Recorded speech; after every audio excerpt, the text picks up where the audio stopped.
ನಮಸ್ಕಾರ ವೀಕ್ಷಕರೇ, ಇಂದಿನ ಸಂಚಿಕೆಯಲ್ಲಿ ನಂದಗೋಕುಲ ಸೀರಿಯಲ್ ಏನೆಲ್ಲ ಆಗಿದೆ ಅಂತ ನೋಡ್ಕೊಂಬರೋಣ ಬನ್ನಿ. ಅದಕ್ಕಿಂತ ಮುಂಚಿತವಾಗಿ ಯಾರೆಲ್ಲ ನನ್ನ ಚಾನಲ್ ಫಸ್ಟ್ ಟೈಮ್ ನೋಡ್ತಾ ಇದ್ರೆ ಪ್ಲೀಸ್ ಸಬ್ಸ್ಕ್ರೈಬ್ ಮಾಡಿ, ಪಕ್ಕದಲ್ಲಿ ಕಾಣುವಂಥ ಬೆಲ್ಲೈಕನ್ನ ಮಿಸ್ ಮಾಡದೆ ಒತ್ತಿ. ಈ ಕಡೆ ಎಲ್ಲ ಸಂಚಿಕೆಯಲ್ಲಿ ನೋಡೇ ಇರ್ತಿರಲ್ವ, ಪ್ರಿಯಾ ಮೀನನ ಕೈಯಲ್ಲಿ ಮತ್ತು ಅಮೂಲ್ಯನ ಕೈಯಲ್ಲಿ ಸಿಕ್ಕಿ ಬಿದ್ದಿರ್ತಾಳೆ. ಅವರಮ್ಮ ತುಂಬಾ ಸರ್ಕಲ್ ಮಾಡ್ತಾ ಇರ್ತಾರೆ ವಿಷಯ ಗೊತ್ತಾಗಬಾರ್ದು ಅಂತಂದು.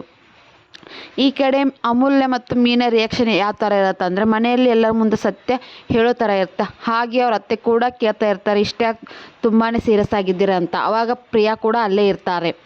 ಮರುಮಾಂಗಲ್ಯ ಶಾಸ್ತ್ರ ಆಗಿಬಿಡಿ ಅತ್ತೆ, ಒಂದು ಇಂಪಾರ್ಟೆಂಟ್ ವಿಷಯ ಮಾತಾಡಬೇಕು ಅಂತಂದು ಮೀನಾ ಹೇಳ್ತಾಳೆ.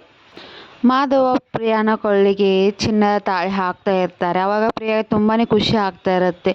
ಬಟ್ ಇದು ಖುಷಿ ಲೈಫ್ ಲಾಂಗ್ ಇರುತ್ತಾ ಇಲ್ವ ಅಂತ ಮನಸ್ಸಲ್ಲಿ ತುಂಬಾ ನೊಂದು ಹೋಗಿರ್ತಾಳೆ ಪ್ರಿಯಾ ಅನ್ಕೊಂಡಿರ್ತಾಳೆ, ತಾಳಿ ಶಾಸ್ತ್ರ ಆಗಿಬಿಟ್ರೆ ನಮ್ಮ ಮನೆಯಿಂದ ಹೊರಗೆ ಹಾಕಿಬಿಡ್ತಾರಂತೆ. ತುಂಬಾ ನೊಂದ್ಕೊಂಡು ಬಿಟ್ಟಿರ್ತಾಳೆ. ತಾಳಿ ಶಾಸ್ತ್ರದಲ್ಲಿ ಕೂಡ ತುಂಬಾ ಸೈಲೆಂಟ್ ಆಗಿರುತ್ತೆ.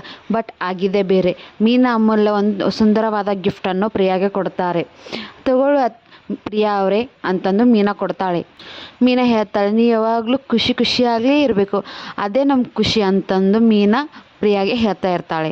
ಆವಾಗ ಪ್ರಿಯಾ ಇಬ್ಬರನ್ನು ಕೂಡ ತಗೊಂಡ್ಬಿಡ್ತಾರೆ. ಮನೆಯವರೆಲ್ಲ ಖುಷಿಯಾಗಿಬಿಡ್ತಾರೆ. ಪ್ರಿಯಾ ಅಪ್ಪ ಅಮ್ಮ ಅಂತರೂ ಖುಷಿಗೆ ಮಿತಿಯೇ ಇರೋದಿಲ್ಲ. ಈ ವಿಡಿಯೋ ಇಷ್ಟ ಆದರೆ ಪ್ಲೀಸ್ ಸಬ್ಸ್ಕ್ರೈಬ್ ಮಾಡಿ, ಪಕ್ಕದಲ್ಲೇ ಕಾಣುವಂಥ ಬೆಲ್ಲೈಕನ್ನ ಮಿಸ್ ಮಾಡದೆ ಒತ್ತಿ. Thank you for next video. ಹಾಗೆ ಈ ವಿಡಿಯೋ ಇಷ್ಟ ಆದರೆ ಲೈಕ್ ಕೂಡ ಮಾಡಿ.